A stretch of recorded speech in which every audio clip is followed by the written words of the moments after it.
Hello అండి, నా పేరు సురేష్ అండి. లాస్ట్ వీడియోలో మీకు డీజాంగోని మీ సిస్టంలో ఎలా ఇన్స్టాల్ చేసుకోవాలి, అలాగే ఇన్స్టాల్ చేసుకున్న జాంగోని బ్రౌజర్లో ఎలా రన్ చేయాలి అన్న విషయాన్ని ఎక్స్ప్లెయిన్ చేస్తానండి. ఈ వీడియోలో మీకు ఒక సింపుల్ వెబ్సైట్ని ఎలా క్రియేట్ చేయాలి డీజాంగోలో అనే విషయాన్ని ఎక్స్ప్లెయిన్ చేస్తానండి. సో ముందుగా మనం లాస్ట్ వీడియోలో క్రియేట్ చేసుకున్న టెస్ట్ యాప్ అనే ఒక ప్రాజెక్ట్ ఫైల్ ఉంది కదండి, ఆ ఫోల్డరు దాన్ని ఒకసారి చెక్ చేద్దామండి. ఓకే, సో నేను డాక్యుమెంట్స్లో క్రియేట్ చేశాను, అది ఇదిగోండి డాక్యుమెంట్స్లోకి వెళ్ళాను. సో టెస్ట్ యాప్, ఈ టెస్ట్ యాప్లో ఇదిగోండి ఫైల్స్, ఫోల్డర్స్ మూడు, ఒక ఫోల్డర్ ఉంది, రెండు ఫైల్స్ ఉన్నాయి. ఓకే, సో ఇప్పుడు అలాగే ఈ ఫోల్డర్లో కూడా కొన్ని ఫైల్స్ ఉన్నాయండి. ఓకే, ఇప్పుడు ఈ ఫైల్స్ అన్నీ కూడా మనం ఏదో ఒక కోడ్ ఎడిటర్ యూస్ చేసి దాంట్లో కోడింగ్ రాయాలి కదండి. సో మనకి ఒక కోడ్ ఎడిటర్ కావాలి. ఈ డీజాంగోకి బాగా సపోర్టివ్గా ఉన్న ఒక కోడ్ ఎడిటర్ ఉందండి, విజువల్ స్టూడియో కోడ్ అండి. సో మనం ఇప్పుడు అది డౌన్లోడ్ చేసుకోబోతున్నాము. సో ఆ డౌన్లోడ్ చేసుకుని ఆ విజువల్ స్టూడియో కోడ్ని వాడుతున్నామండి కోడ్ ఎడిట్ చేయడానికి. ఓకే, సో ఎలా డౌన్లోడ్ చేసుకోవాలనే విషయాన్ని మీకు ఇక్కడ చెప్తాను చూడండి. జస్ట్ గూగుల్లోకి వెళ్ళండి, విజువల్ స్టూడియో కోడ్ డౌన్లోడ్ అని క్లిక్ చేయండి. సో మీకు ఇక్కడ ఇలా లింక్ వస్తుంది, download visual studio code Mac, Linux, window అని ఉంటుంది.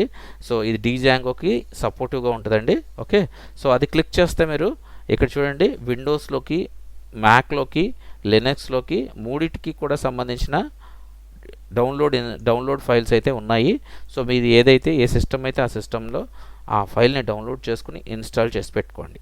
ఓకే, సో ఇన్స్టాల్ అయిపోయిన తర్వాత సో మీరు ప్రాజెక్ట్ ఎక్కడైతే క్రియేట్ చేస్తారో ఆ ఫోల్డర్ దగ్గరికి రండి.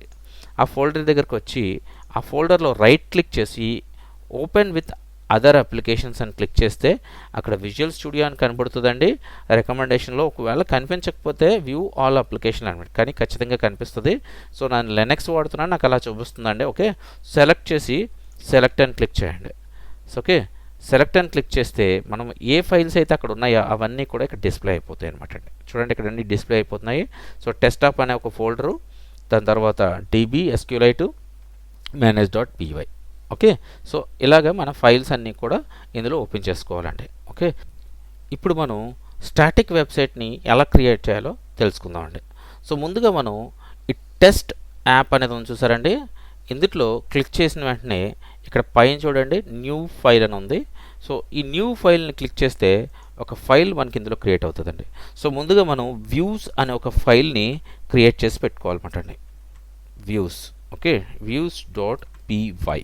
ఓకే, py ఖచ్చితంగా ఉండాలండి. సో నేను views.py అనే ఒక ఫైల్ని క్రియేట్ చేసి పెట్టాను. ఓకే, ఆ ఫైలు ఇక్కడ ఓపెన్ అయింది చూసుకోండి, ఇక్కడ ఎంటీగా కనిపిస్తుంది ఈ పేజ్ ఇది. ఓకే, సో నేను డార్క్ మోడ్లో పెట్టుకున్నాను, మీకు కనిపిస్తుందో లేదో నాకు తెలియదు, బట్ ఇది ఒక పేజ్ అండి. ఇదిగోండి views.py ఓపెన్ అయింది. అలాగే వెల్కమ్ ఒకటి ఓపెన్ అయింది, ఇది క్లోజ్ చేసేద్దాము మనం. సో views.py అనేది ఒకటి ఓపెన్ అయింది. సో ఇందులో మనం ఏం చేయాలంటే అండి, ముందుగా ఒకటి ఇంపోర్ట్ చేసుకోవాలండి. సో ఇంపోర్ట్ చేసుకోవాల్సింది ఏంటి అని అంటే from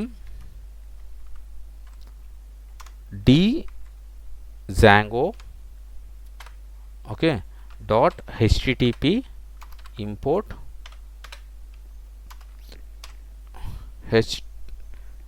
http response. Okay, so first ఇది ఇన్స్టాల్ చేసుకుందాము, అది ఇంపోర్ట్ చేసుకున్నాము, సారీ. సో ఇంపోర్ట్ చేసుకుందాము. సో ఇంపోర్ట్ చేసుకున్న తర్వాత ఇక్కడ ఒక ఫంక్షన్ రాయాలండి. సో ఫంక్షన్ వచ్చి డెఫ్, మనం హోమ్ పేజ్ చేద్దామండి. ఫస్ట్ ముందుగా హోమ్ పేజ్లో మనకి ఏదైతే డిఫాల్ట్ పేజ్ చూపిస్తుందో ఆ పేజ్లో మనం వేరే టెక్స్ట్ని రీప్లేస్ చేద్దాం. ఓకే, సో ఫంక్షన్ నేమ్ వచ్చి హోమ్ అని పెట్టుకున్నాను. హోమ్లో బ్రాకెట్ ఓపెన్ చేసి, okay, round brackets, request, okay, colon, దాని తర్వాత కింద return, okay, return http response అని బ్రాకెట్స్ ఓపెన్ చేసి రౌండెడ్ బ్రాకెట్స్, డబుల్ కోట్స్లో, ఓకే, ఇక్కడ హలో హోమ్ అని చెప్పి ఒక మెసేజ్ ఇచ్చానండి. ఇప్పుడు ఈ హలో హోమ్ ఏదైతే ఉందో మనకి డిఫాల్ట్ పేజ్లో రీప్లేస్ అవ్వాలి, బట్ ఇలా రాసిస్తే రీప్లేస్ అవ్వదు. ఒక్కసారి ఆలోచించండి, వ్యూస్ అనే పేజు దేనికి సంబంధం లేదు. నేను ఒక పేజ్ క్రియేట్ చేసుకున్నాను, ఒకటి ఇంపోర్ట్ చేసుకుని, ఒక లైబ్రరీ ఇంపోర్ట్ చేసుకున్నాను, జస్ట్ ఒక చిన్న ఫంక్షన్ రాశాను, బట్ ఎక్కడా కూడా లింక్ లేదు. కదటండి. సో ఇప్పుడు దీన్ని లింక్ చేయాలన్నమాట. లింక్ దేనికి చేయాలి అని అంటే urls.py చేయాలి. సో ఎందుకు చేయాలన్న విషయం చెప్తాను మీకు. సో urls.pyలో ఇక్కడ చూడండి ఆల్రెడీ ఒక పాత్ ఉంది, అడ్మిన్ పాత్. మనం అడ్మిన్ పాత్ ఏదైతే ఉందో దీన్ని ఇంకా యూజ్ చేయట్లేదు మనం. సో మీకు రన్ చేసినప్పుడు ఇక్కడ చూడండి టెర్మినల్లో రన్ చేసినప్పుడు యూ హ్యావ్ 18 అన్అప్లైడ్ మైగ్రేషన్స్ అని ఉంది చూసారండి. సో ఈ ఎర్రర్ పోవాలంటే మనం అన్నీ కూడా మైగ్రేట్ చేస్తే అప్పుడు ఈ అడ్మిన్ కూడా ఇన్స్టాల్ అయిపోద్ది అనమాట. దీని గురించి తర్వాత మాట్లాడుకుందాము. ప్రజెంట్ అయితే జస్ట్ మీకు ఇన్ఫర్మేషన్ చెప్తాను, ప్రజెంట్ ఇగ్నోర్ చేయండి మీ మైండ్లోంచి. సో ఇప్పుడు మనం చేయబోయే పని ఏంటి అని అంటే ఒక స్టాటిక్ పేజ్లో అదే మనకు హోమ్ పేజ్ ఏదైతే ఉందో మనకు వచ్చిందో డిఫాల్ట్ పేజ్ దాంట్లో టెక్స్ట్ మార్చడం. ఓకే, సో ఇది కాపీ చేసేద్దాం. First copy paste. ఓకే, దీన్ని తీసేద్దాము. రైట్, ఇక్కడ మనం ఇందక్కడ వ్యూస్ ఉంది కదండి, ఆ వ్యూస్ని ఓకే డాట్ హోమ్ అని చెప్పి రాద్దాం. అయితే ఇక్కడ ఎర్రర్ చూపిస్తుంది. ఎందుకు చూపిస్తుంది అని అంటే ఓకే వ్యూస్ నాట్ వ్యూ. ఎందుకు చూపిస్తుంది అని అంటే వ్యూస్ అనే పేజ్ ఏదైతే ఉందో మనం అక్కడైతే క్రియేట్ చేసామో బట్ దాన్ని ఎక్కడ ఇంపోర్ట్ చేసుకోవాలా. సో ఇంపోర్ట్ చేయడానికి ఇక్కడ ఏం చేయాలంటే అండి చూడండి ఇక్కడ ఫ్రమ్ డాట్ ఓకే వ్యూస్ చూడండి from dot import views. So వ్యూస్ని నేను ఇంపోర్ట్ చేశాను. సో ఇంపోర్ట్ వ్యూస్ చేసిన తర్వాత ఇక్కడ చూడండి ఎర్రర్ పోయింది. ఓకే, ఇక్కడ చూడండి క్లియర్గా ఎర్రర్ కనిపించట్లేదు మనకి. సో అలాగా ఆ వ్యూస్ పేజ్ ఏదైతే క్రియేట్ చేశానో ఆ వ్యూస్ పేజ్ని ఇక్కడ ఇంపోర్ట్ చేసి ఆ వ్యూస్ పేజ్లో హోమ్ అనే ఒక ఫంక్షన్ ఉంది, ఆ ఫంక్షన్ని కాల్ చేయమని చెప్పేసి నేను ఇక్కడ ఇచ్చాను అనమాట. ఓకే, సో ఇప్పుడు మనకి ఒక్కసారి మనం డిఫాల్ట్ పేజ్ ఏదైతే ఉందో ఆ పేజ్లోకి వెళ్దాం. ఓకే, సో ఇక్కడ డిఫాల్ట్ పేజ్ ఉందండి, ఇదిగోండి డిఫాల్ట్ పేజ్. దీన్ని రీఫ్రెష్ చేస్తున్నాను, ఏం అవ్వలేదు. బట్ ఒక్కసారి మళ్ళీ విజువల్ కోడ్లోకి వెళ్దాము. చూడండి ఈ రెండు పేజీలు కూడా సేవ్ అవ్వలా. నేను సేవ్ అయితే చేయలేదు, రాశాను. సో సేవ్ చేస్తున్నాను ఒక్కసారి. రెండు సేవ్ చేశాను. ఫైన్, ఇప్పుడు రీఫ్రెష్ చేస్తున్నానండి. ఇదిగోండి హలో హోమ్, జూమ్ చేస్తున్నాను చూడండి, హలో హోమ్. చూసావా మనకు డిఫాల్ట్ పేజ్ ఏదైతే ఉందో మనం దాన్ని తీసి మనకు కావాల్సిన టెక్స్ట్ పెట్టేసుకుందాం. సో ఇక్కడ మీకు ఇంకో డౌట్ రావచ్చు, నేను HTML పేజ్ కదా పెట్టాలనుకుంటున్నాను, ఏంటి HTTP రెస్పాన్స్ పెట్టారేంటి అని రావచ్చు. సో HTML పేజ్ కూడా నేను పెట్టి చూపిస్తానండి మీకు. ఓకే, సో ఇప్పుడు HTML పేజ్ని ఎలా పెట్టాలన్న విషయాన్ని ఇప్పుడు చెప్తానండి మీకు. సో మీకు ముందుగా HTML పేజ్ పెట్టుకోవాలి అని అంటే ఇక్కడ manage.pyలోని క్లిక్ చేయండి. దాన్ని క్లిక్ చేసి పైనే న్యూ ఫైల్ ఎలా ఉందో న్యూ ఫోల్డర్ కూడా ఒకటి ఉందండి. ఓకే, సో దాన్ని క్లిక్ చేస్తే ఒక ఫోల్డర్ క్రియేట్ అవుతుంది. ఆ ఫోల్డర్ నేము టెంప్లేట్స్ అని పెట్టుకోండి.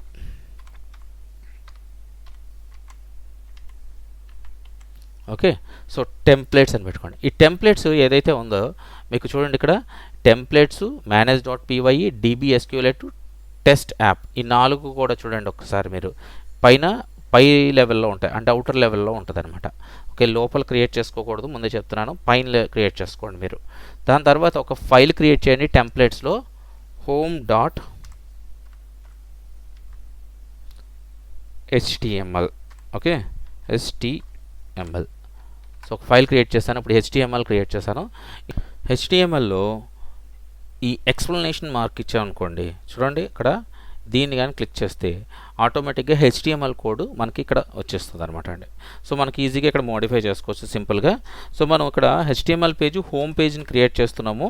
సో కాబట్టి ఇక్కడ హోమ్ పేజ్ అని ఒక టైటిల్ ఇస్తున్నానండి, పేజ్ యొక్క టైటిల్. ఓకే, సో అలాగే ఇక్కడ బాడీలో ఒక H1 ట్యాగ్ ఇస్తున్నాను. సో H1 ట్యాగ్ అంటే మనకి మెయిన్ హెడ్డింగ్ అనమాట, మై హోమ్ అని ఇస్తున్నాను. ఓకే, సో ఇప్పుడు మనకి పేజ్ ఓపెన్ చేస్తే మనకు రావాల్సింది మై హోమ్ అని రావాలండి. ఇక్కడ హలో హోమ్ అని రాస్తుంది, మై హోమ్ అని రావాలి మనకి ఇక్కడ. ఓకే, సో అయితే ఇక్కడ నేను ఇంకా కంప్లీట్ చేయలేదండి, కంప్లీట్ అవ్వలేదు మనం. సో జస్ట్ HTML పేజ్ రాసాం మనం. సో దీన్ని సేవ్ చేస్తున్నాను. సో సేవ్ చేసి ఇది క్లోజ్ చేసేద్దాము. సో ఇప్పుడు నెక్స్ట్ వ్యూస్ డాట్ పీవైలో మనం జనరల్గా ఏం చేస్తున్నామంటే హెచ్టిటిపి రెస్పాన్స్ తీసుకుంటున్నాం. ఇది ఏంటి అని అంటే పేజ్ లేకుండా మనం ఏ మెసేజ్ అయితే ఇస్తే ఆ మెసేజ్ని ఆ పేజ్లోకి పాస్ చేస్తుంది అనమాట. బట్ మనకు కావాల్సింది ఇది కాదు. ఓకే, సో ఇప్పుడు దీనికోసం ఈ పేజ్ని డిస్ప్లే చేయాలి అని అంటే మన హెచ్టిఎంఎల్ పేజ్ని మనం ఇంకొక లైబ్రరీని ఇంపోర్ట్ చేసుకోవాలండి. Okay, so from django dot shortcuts okay import render ఇది ఇంపోర్ట్ చేసుకోవాలన్నమాట అండి. ఓకే, సో ఇంపోర్ట్ చేసుకున్న తర్వాత ఇక్కడ జస్ట్ ఇక్కడ మాత్రమే చేంజ్ చేస్తే సరిపోద్దండి. ఇది తీసేసి మనం ఓకే రిటర్న్ దగ్గర రిటర్న్ తర్వాత రెండర్ అని పెట్టి ఓకే సో తర్వాత బ్రాకెట్స్ ఓపెన్ చేసి ఇందులో మనకి రిక్వెస్ట్ని పాస్ చేయాలి ఫస్ట్. సో ఫస్ట్ ఆర్గ్యుమెంట్ కింద రిక్వెస్ట్ని పాస్ చేయాలి, చేసి కామా పెట్టి తర్వాత సింగిల్ కోట్స్లో మనం ఏ పేజ్ అయితే ఉందో ఆ పేజ్ నేమ్ని home.html ఓకే ఇవ్వాలన్నమాట అండి. ఓకే, ఇలా ఇస్తే సో మన పేజ్ కాలప్ అవుతుంది అనమాట. అయితే ఇంకా కాలప్ అవ్వలేదు, ఇంకా వర్క్ ఉందండి. ఓకే, సో వర్క్ ఏంటి అని అంటే ఇక్కడ మీరు గమనిస్తే ఈ ఫైల్స్ టెస్ట్ ట్యాబ్లో ఫైల్స్లో setting.py అని ఒకటి ఉందండి. సరే, setting.py ఓకే ఈ పీవైలో ఈ setting.pyలో మీరు ఒక్కసారి డౌన్గా కొంచెం లోపలికి వెళ్తే కిందకి వెళ్తే టెంప్లెట్స్ అని చూడండి, ఇక్కడ హెడ్డింగ్ ఉంది. సో ఇందులో డిఐఆర్ఎస్ చూసారా, ఈ కాలన్ ఇచ్చి ఇక్కడ స్క్వేర్ బ్రాకెట్స్ ఉన్నాయి. ఓకే, ఇప్పుడు ఈ టెంప్లెట్స్ ఎక్కడున్నాయి అని మనం ఈ ప్రాజెక్ట్కి చెప్పాలన్నమాట. అంటే ఈ సెట్టింగ్లోకి చెప్పాలన్నమాట. చెప్పాలి అని అంటే మనకి టెంప్లెట్స్ అని ఒక ఫోల్డర్ క్రియేట్ చేసాం కదండి, ఆ ఫోల్డర్ నేము ఇక్కడ ఇవ్వాలి. TEMPLATES ఓకే, సో ఇప్పుడు టెంప్లెట్స్ అనే ఫోల్డర్ని ఇక్కడ ఇచ్చాము. సో దీన్ని కూడా సేవ్ చేద్దాము. సో సెట్టింగ్స్ సేవ్ చేశాను, వ్యూస్ సేవ్ చేయలేదు, వ్యూస్ కూడా సేవ్ చేసేసాను. సో ఇప్పుడు మనకు పని అయిపోయిందండి. ఇప్పుడు మనకి home.html అనే పేజ్ ఓపెన్ అవ్వాలి. ఆ పేజ్లో మనకి ఇక్కడ మనం HTMLలో ఏమైతే ఏమి ఇచ్చామండి, HTMLలో మై హోమ్ అని ఇచ్చాం, అది చేంజ్ అయిపోవాలండి. ఒకసారి రీఫ్రెష్ చేద్దామండి. సో ప్రజెంట్ హలో హోమ్ అని ఉంది, ఎస్ మై హోమ్ వచ్చేసిందండి. సో ఇప్పుడు మనకి ఒక పేజ్ క్రియేట్ అయిపోయిందండి. సో ఇలాగ ఇంకో పేజ్ కూడా క్రియేట్ చేసుకోవచ్చండి. సింపుల్. ఇప్పుడు చూడండి ఎలా క్రియేట్ చేస్తానో. ఇప్పుడు ఫర్ ఎగ్జాంపుల్ ఒక అబౌట్ పేజ్ క్రియేట్ చేయాలి మనం. ఈ టెంప్లెట్స్లోకి వెళ్ళండి, మళ్ళీ టెంప్లెట్స్లో ఈ ఫైల్ను ఒకటి క్రియేట్ చేసుకోండి. home.html ఎలాగుందో అలాగే about.html పెట్టండి. about.html ఓకే, సో ఎంటర్ చేయండి. సో సేమ్ ఎక్స్ప్లెనేషన్ మార్క్ని ఇలా ఇవ్వగానే ఆటోమేటిక్గా మనకి ఆ కోడ్ అంతా వచ్చేస్తుంది. ఓకే, సో మన టైటిల్ మార్చుకుందాము, about page. Okay, so about page అని ఇచ్చాను. బాడీలో కూడా ఇక్కడ h1 ట్యాగ్ ఇస్తున్నానండి, h1 ట్యాగు. ఇక్కడ కూడా మై అబౌట్ అని చెప్పేసి ఇద్దాము. Okay, so my about. So ఇప్పుడు ఈ అబౌట్ పేజ్ని కూడా మనం యూఆర్ఎల్స్లో డిక్లేర్ చేయాలి, అలాగే వ్యూస్లో కూడా డిక్లేర్ చేయాలంట.